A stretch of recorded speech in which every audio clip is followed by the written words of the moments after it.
This is Studio 809.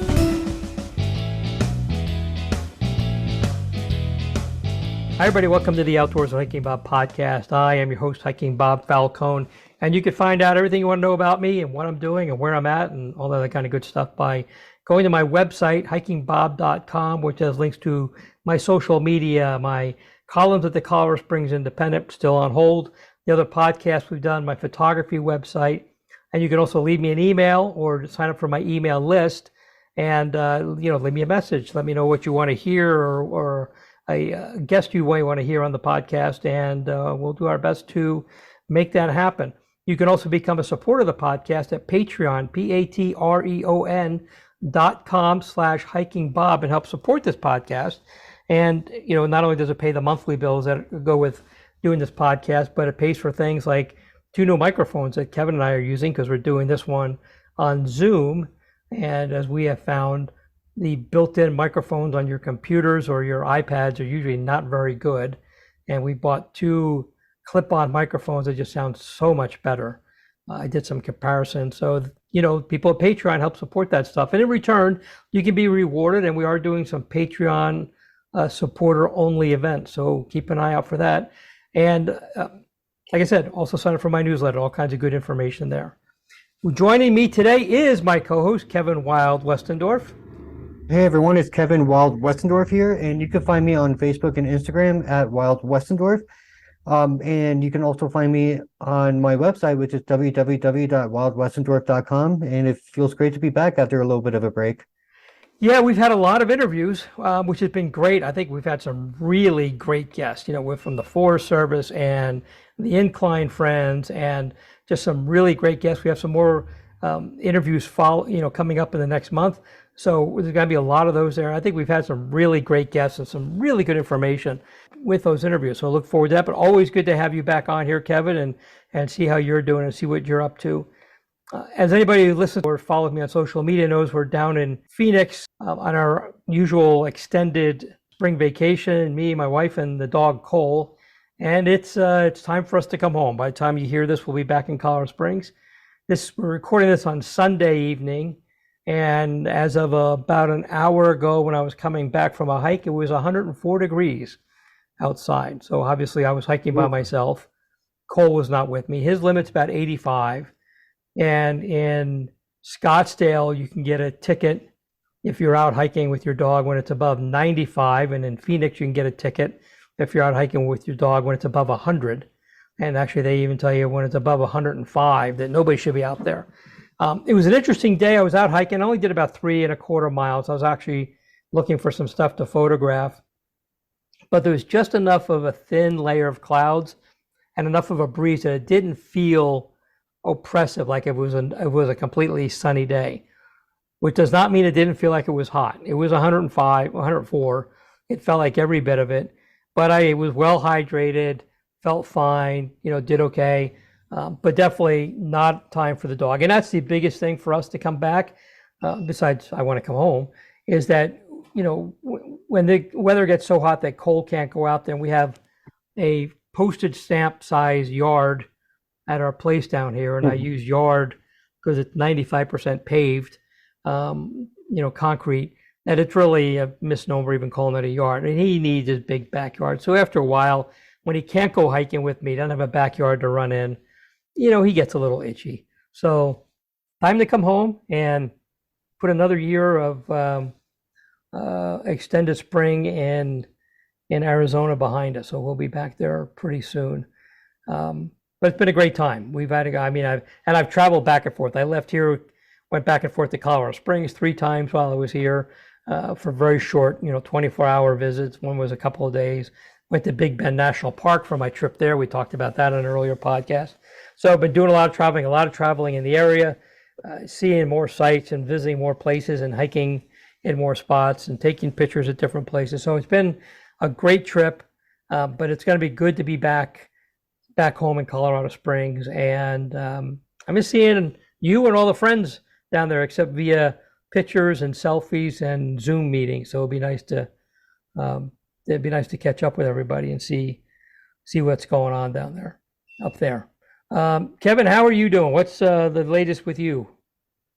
Well, I've been outside all day and made a mistake. I have sunscreen on my hands and I rubbed my eyes and now they're starting to burn a little bit. So Whoops. I'm dealing with that right now. But yeah, I haven't done any big hikes lately. I've just done smaller ones. I'm getting, but I'm definitely ramping up since the weather is getting better and better. I got my first real taste of what felt like summer recently when I was down south in the towns or the cities of Charleston and Savannah.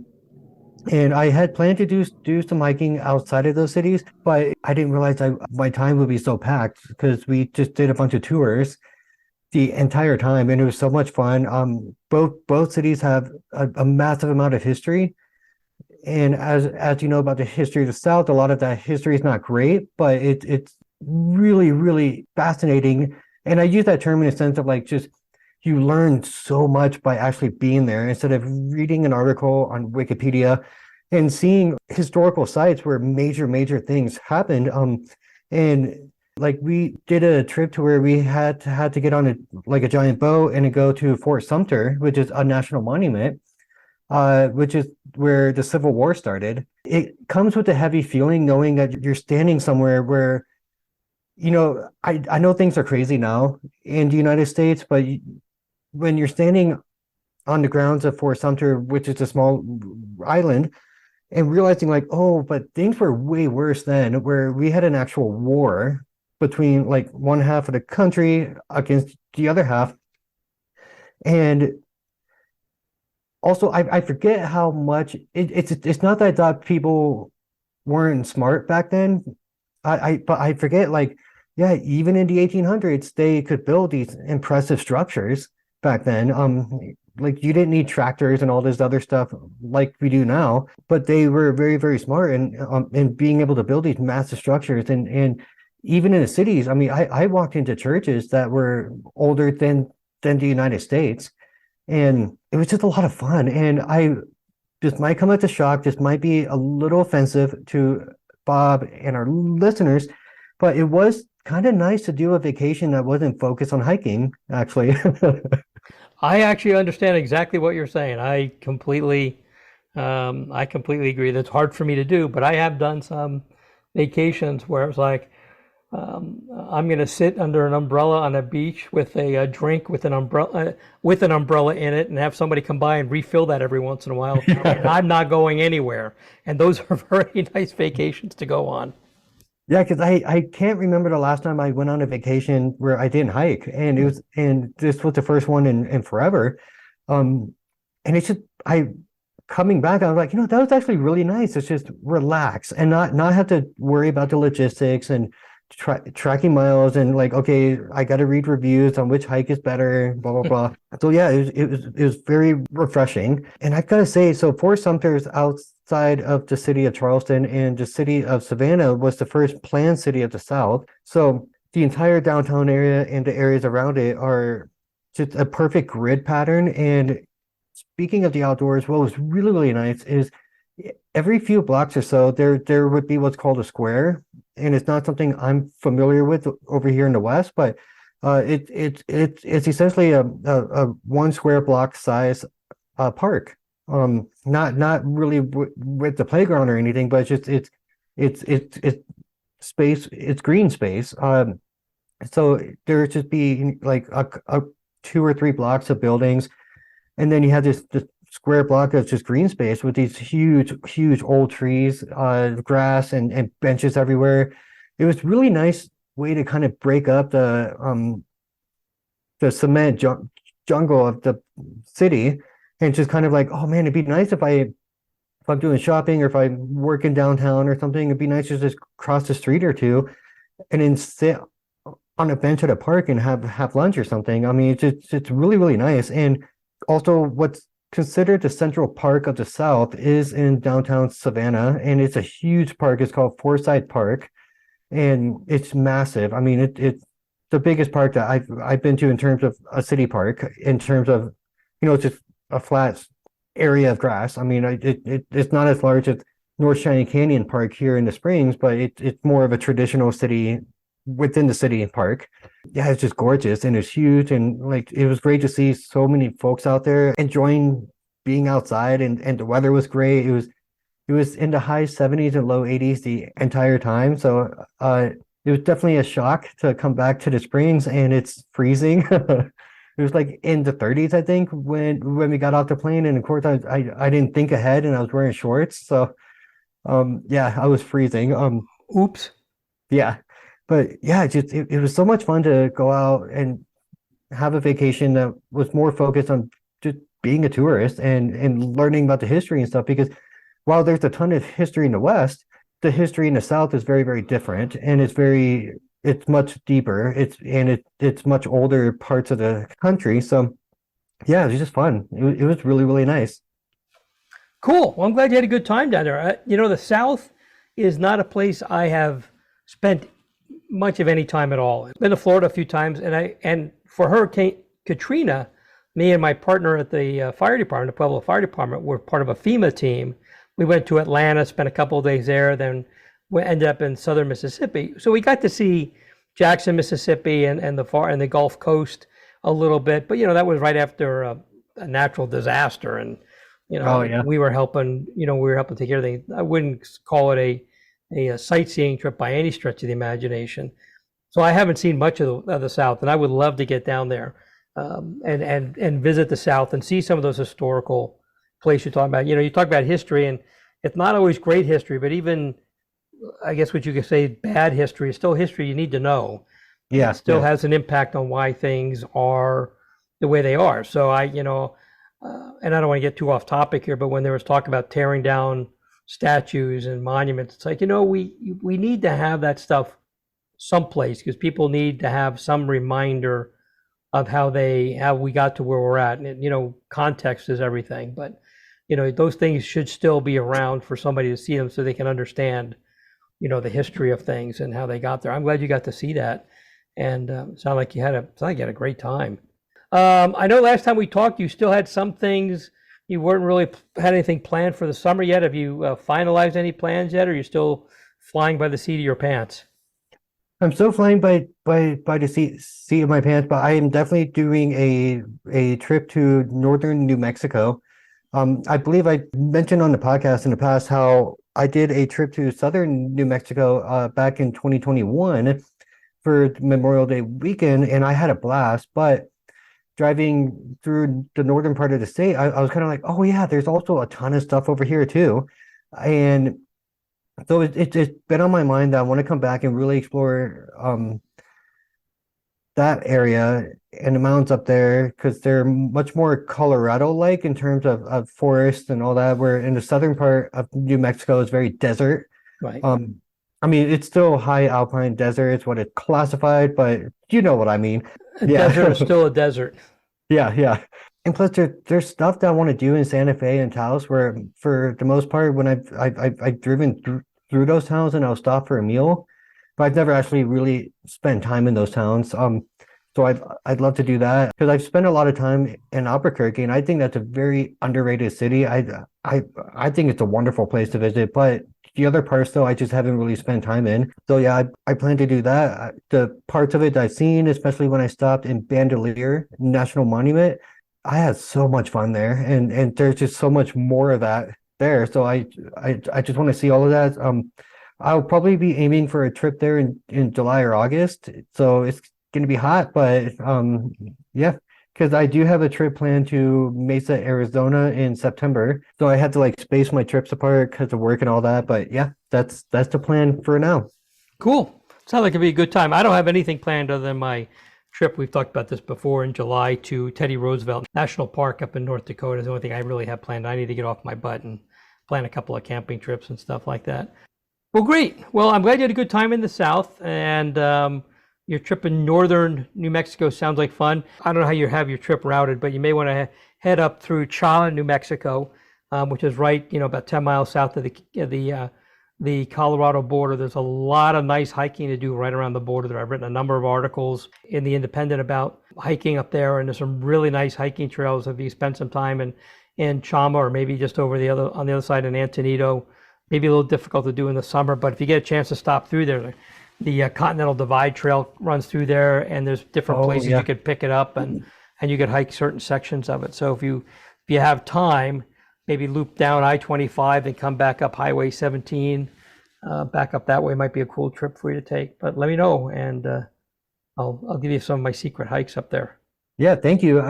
Thanks for the reminder because I totally spaced Chama because I'm not sure if you remember, but I went to a wedding there back in 2019. That's right. And but I had planned a trip just to go to the wedding and then back. And so I just didn't make time to go hiking, but just the drive itself there was beautiful. Yeah. Going over that pass, which I think is Chama Pass. There's Chama Pass. There's another pass before that on the Colorado side that I now cannot think of the name of it. Yeah, because I came down through the town of Antonito, and that's where I took a highway. It followed the train tracks. Right. And I had gone like first week of October, so just the trees were on fire in terms of yellow and orange, and oh, it was beautiful. It is. And yeah, I was just like, man, I wish I took another day or two off work and just spent like time up here to camp and hike and everything. But yeah, it's a beautiful area, and I spaced it. So I will definitely hit you up for your secret hikes up there, and I promise I will not reveal them to the world. So well, some of them I've written about, so they've already been revealed, but I'll tell you about the other ones too. It's a beautiful part, and I think it's kind of a forgotten part of Colorado, that little, it's not a corner, but that little piece down there, because it's, not along an interstate, it's on a state highway, and the Cumberson Toltec, train runs from Antonito to Chama and back, and there are spots along the highway where you can see it right across the highway, and it is a sight to see, and it's a lot of fun to see it, even if you're not on the train. So there's a lot to do down there. The Continental Divide Trail has some great sections. There's reservoirs. There's all kinds of stuff down there, and I really like it down there. Matter of fact, I should try to get down there this summer again and really enjoy it. It's a bit on the warm side, but not terrible. I mean, we've been down there in June and July, and it hasn't been terrible down there. A little warm, but it's not like it is down here where it's 104. yeah. Nothing that bad at all. Cool. Kevin, one of the things that we have spent a lot of time talking about on this podcast, and not only you and I, but when I've had the healthy hiker Alicia Philly on the podcast, we've talked about health in your feet, knees, and things like that. And I've generally, I hike 850 miles a year, or give or take, and do pretty well. But over the last couple of months, I started experiencing some pretty bad pain in my feet. Basically, the bottom of my feet would hurt, and to the point where after I did like a 5 or 6 mile hike, I would be pretty sore, and I could barely walk for the next couple of days, and it was just bothering me. And I tried different cushioning, inserts in my boots, and they bought new boots. Not that I bought new boots for that, but I look at my boots, they look like they were pretty worn, and maybe they were just time for new boots, and none of that seemed to work, and it was really affecting everything. I mean, I'd go hiking, I'd be sore, and I'd be miserable, and I'd get back, and the next couple of days I'd be sore and miserable. Then I try to tough it out and go hiking, and maybe that time I went hiking, everything felt fine, or maybe the next time I went hiking and felt miserable again, and was just hurting. And it was just becoming a thing. And then, of course, your foot hurts, it throws your gait off, and then next your knees hurting, and your calves hurting, and your hips hurting, because now you're just not walking right. You're limping and hobbling, and you're not stepping right, and it just explodes. And then eventually your back hurts. I had all those things going on. And, I was pretty much at wit's end trying to figure out what to do with it. So, I sat down with my wife, and we chatted about it, and we ended up visiting, and I will start from the outside saying this is not a paid endorsement, not any kind of endorsement. I paid full price for services. I did not, I'm not being in any way compensated for this, but I went to and you've probably heard of these places called the Good Feet store. And they have outlets all around the country, including at least one in Colorado Springs. And they have one down here, not too far from where we're at, in Glendale, Arizona. And I went in there, and they had me step on these pads, which they, makes an imprint of my foot. And they did some measurements for my foot size, make sure I was wearing the right size boots and everything. long story short, they outfitted me with a couple of different inserts, basically, plastic inserts that go in my shoes, in my boots, to properly support my feet. Now, as I get older, as we all get older, and I'm, in my mid 60s, your feet, all the muscles in your feet kind of weaken, so your feet kind of spread out. Your arch starts to collapse a little bit. When it happens, you just feel terrible. They made a difference that within about 24 hours, I was feeling like an entirely new person. They gave me one set of inserts that are what they call strengthening ones. You wear them around the house. You do not go hiking with them. They're very firm and very, there's a lot of support there. They don't give much. So you don't want to wear them hiking. Then they gave me another pair to, put in my boots when I go hiking. And you switch them around. I mean, unless you want to buy one for every pair of boots you have. And I will tell you right off the bat, that's going to be very expensive. They made such a difference in the first 24 hours that I have been hiking on them for a little over a week now, and I feel like a completely new person. So my thing is, thanks to the people at the Good Feet store for getting me set up. That's the big thing. B, if you're having an issue like I was, don't wait to get that looked at. Get it looked at. I think we talked about some time ago, a couple years ago, I wore a pair of boots that just did not fit me. I tried to make them work and ended up messing me up. I actually had to go to physical therapy because I just said, I'm going to make these boots work. That doesn't work either. Yeah. So this really, really helped me out. I will say that it was very expensive, way more than I was anticipating, but they are giving me like lifetime support. These inserts wear out, get another set. If all of a sudden I'm feeling some pain again, go back in, they'll have me walk on the things again and take an imprint, and maybe it'd be time for a different size or a different style of these inserts or anything like that. So it paid a lot more than I had anticipated when I walked in the door, but getting the lifetime service, and it's good. Well, the same people who own the Good Feet stores down here own a bunch of them in Colorado, not in Colorado Springs, but in Denver. But I think their service is good just about anywhere. But it was definitely worth the time and effort to do it. And actually, I was in and out of there in about an hour. But I will tell you, it has made such a difference in my life. And you don't want to think that you're getting old and things are wearing out, but the unfortunate thing is that we are getting older and things are wearing out.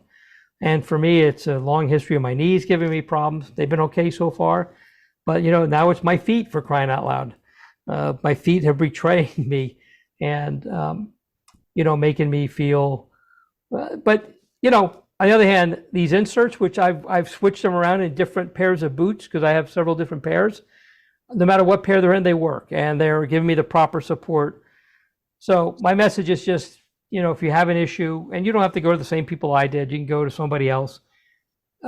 Definitely get your feet looked at and get it done before it does damage to other parts of your body, like your knees and your hips and your calves and whatever else can go, and your back, because then your back gets thrown out of alignment. The way everything centers around your feet, and if your feet go awry, everything else does, is astonishing. So I feel better. I'm actually on par with where I was at for hiking miles as of this time last year, and I thought I was going to be sidelined for a while.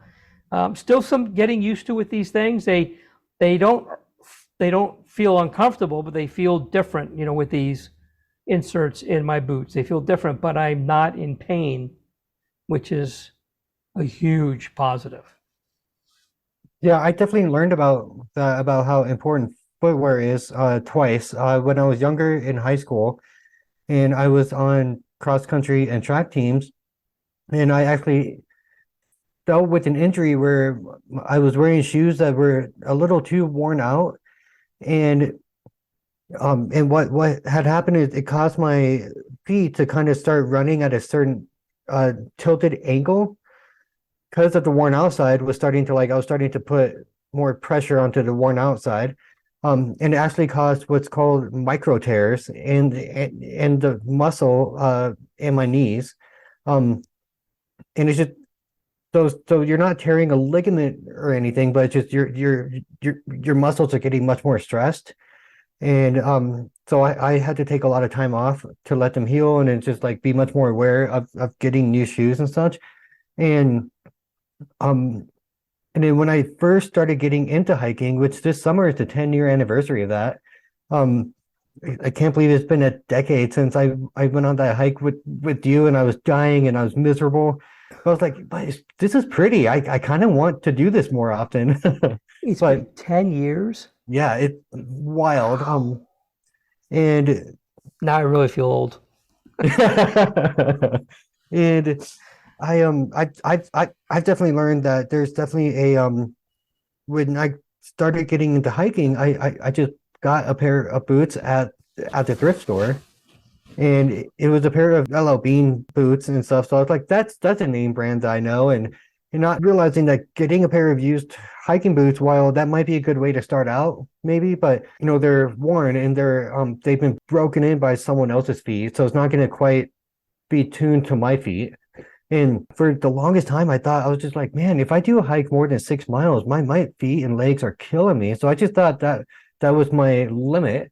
And then I finally got another pair of boots.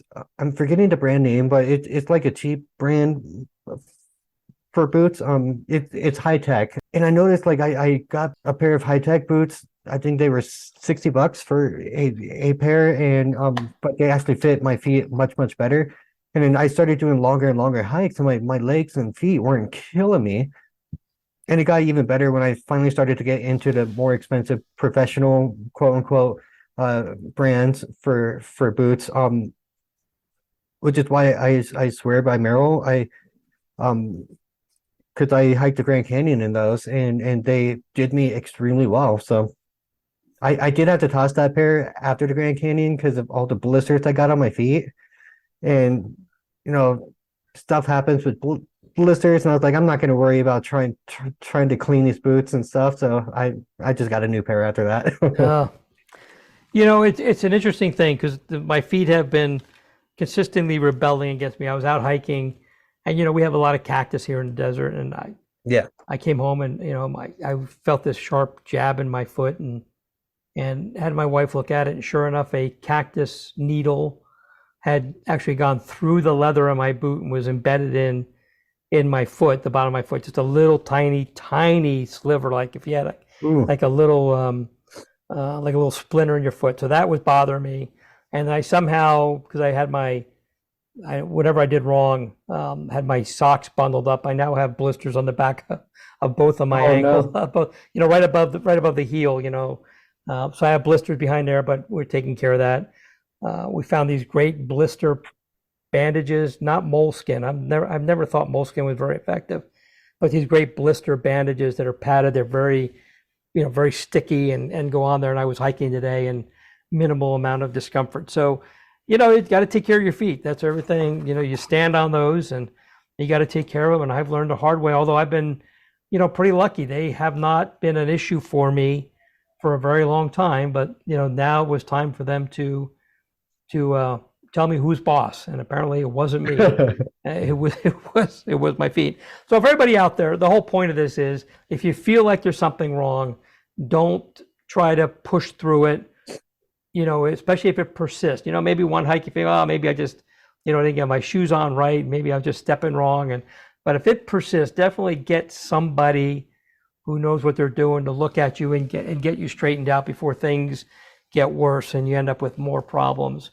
Like I said, the solution may not be inexpensive, although I'm sure they're probably less expensive options than what I went for. But I like the idea that I'm just taken care of no matter what. So I kind of like that idea. But definitely, it is what it is, and none of us are getting any younger, except you, Kevin. You're always looking like you're getting younger, but not me. I do want to say, speaking of boots, so here in the Springs, and I know they have stores throughout the state of Colorado and in a bunch of other states, but there's a store here called Sierra. It used to be called Sierra Trading Post, but then they took the Trading Post part out for some reason. I Probably, normally would. probably because people want to trade in their old worn out boots for new ones. True, yeah, yeah. And I've never bought boots there before because they would either have the boots I want, but not in my size, or they just wouldn't have the boots I want. And just have a bunch of name or brands that I'm not aware of. Um, but they're really close to my work, so sometimes if I just want to kill time on my lunch break, because I decided after my trip I want to get a sling bag, um, just because there's so I could carry like more stuff with me while I'm exploring the city, like an extra battery to charge my phone because I'm going to be outside of the hotel room all day, and I want to take a bunch of photos and videos on my phone, and just stuff like that. And so I decided to go there, and then I to look for one, and then I checked out the shoes, and they actually have the Merrell Moab 2 Gore-Tex shoes that I've bought for the last few years. Um, they actually had a pair of those in my size, and it was $80, where they're usually around 130 or 140 at the like on the website or at the store like REI. So if you're in the Springs, they've got a bunch of Merrells and a bunch of sizes right now, which is unheard of because every time I stopped there, they would have Merrells in like giant shoe sizes, and that's it. Yeah, so I just wanted to give you all a heads up that if you're in the market for new boots, I have been with Merrell boots for many years now. I stand by them. I questioned the quality of them for the last few years. I'll be honest, I feel like it's gone downhill a little bit. Like they still do extremely well. It just seems like they kind of don't last as long as they did in the past, but that's my only complaint. But yeah, if you get a chance, stop by, you might find a pair that's almost half off of what a new pair is. So The only issue I have with Sierra, and you're right, they have good deals, is that they mostly sell like overstocks or maybe last year's model, which doesn't matter. But if you go back there a year from now looking for the same pair, there's a very good chance that you're not going to find them. yeah. So that's an issue. But I'm not taking anything away from them. For me, I'm in a size that's hard to find. And as you know, Kevin, finding the right size that fits you and you're comfortable with is difficult. And it's even worse when you have a size that most stores don't even carry. That's right, yeah. And as much as I would like to buy more local, the problem I have is that if you go to a specialty store or one of our local outdoor stores, and I'm not going to point the finger at anybody, that it's just how most stores actually do business. So it's not that they're doing anything unusual, is that they want you to special order these boots, and that's okay. It's not a size they normally carry. Special order them, that's fine. And then they want you to wear them around to see if they fit you, but they want you to return them in new condition, which I get because they may want to resell them or return them. The problem with that is walking around your house so you don't get them dirty or worn out. It's not the same thing as wearing them on a trail. And so it's hard to really see. And for that reason, I buy them from REI because they allow you to return them for up to a year, no matter what you've done with them. Now, am I going to keep them for a year? There are people who keep their boots for a year, wear the crap out of them till they're threadbare, and then go back and say, "Well, I didn't like these boots." That's kind of BS. I know you'll know within a few wearings if these boots are going to fit you right.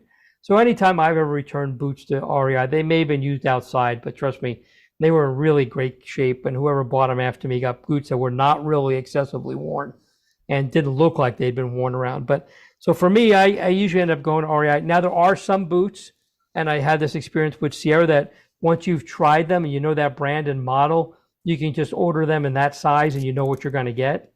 I'm kind of like that with my Oboz boots that I like to wear, with the Keens that I like to wear.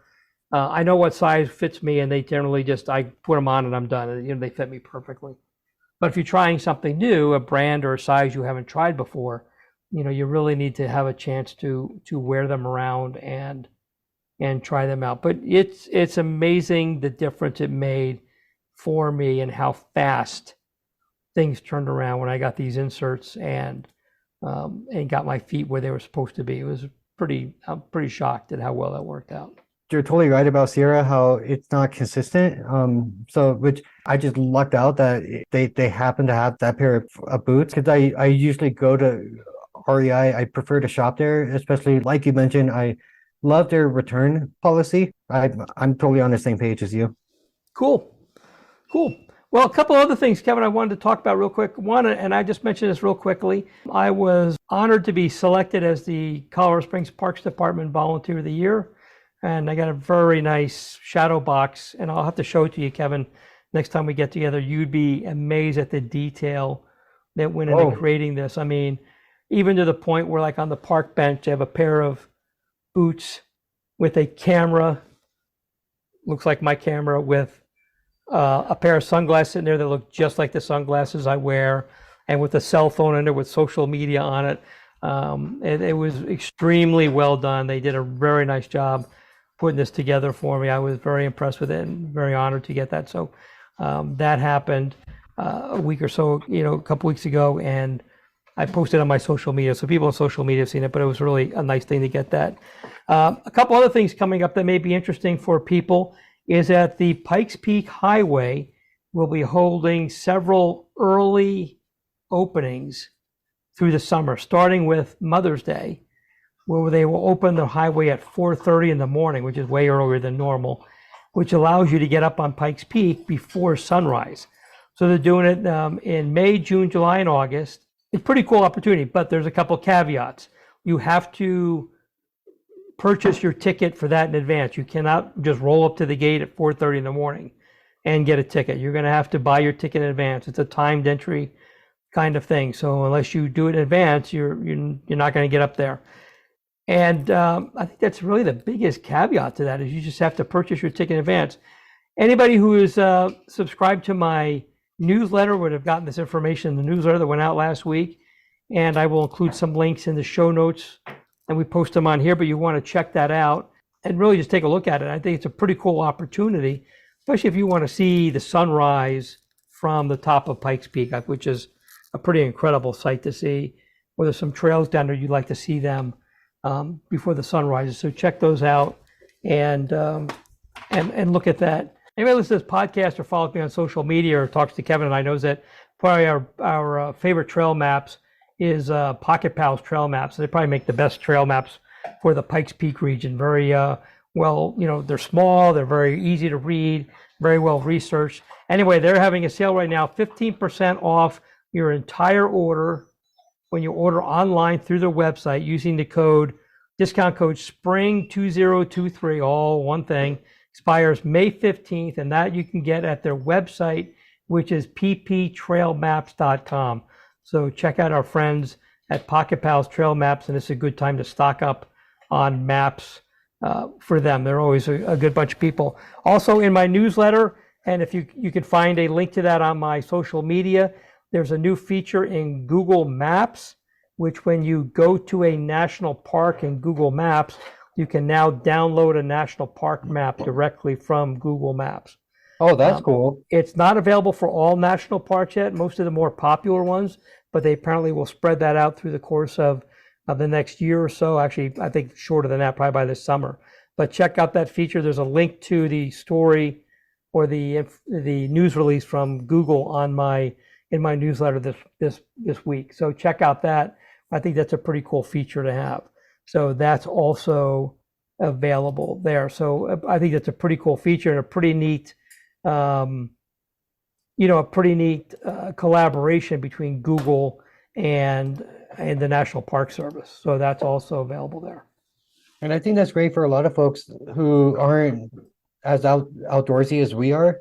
Because they may not have the interest or the time to research which is the best map app for the outdoors to get and all that, or want to pay for an app to download a map.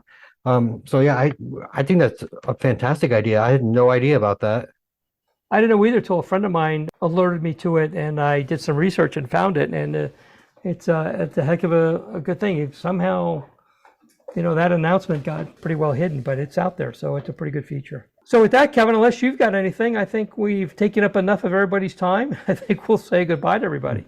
Yep, I think I'm good. All right, Kevin. Well, thanks for being here. And I think we'll probably have you on again next week. We have some interviews coming on later on the month, but we'll have you on here next week. And with that, I'll say thanks for listening to the Outdoors Hiking Bob podcast. We'll talk to you later. Before you go, did you know you can rate and review our Studio 809 podcasts? That will help us because our egos really need to have thousands and thousands of listeners. But that helps our wonderful sponsors reach more ears too. And we do love our sponsors. So just go to Studio 809 or any individual 809 podcast in your iTunes or podcast app and click on ratings and reviews. Thanks.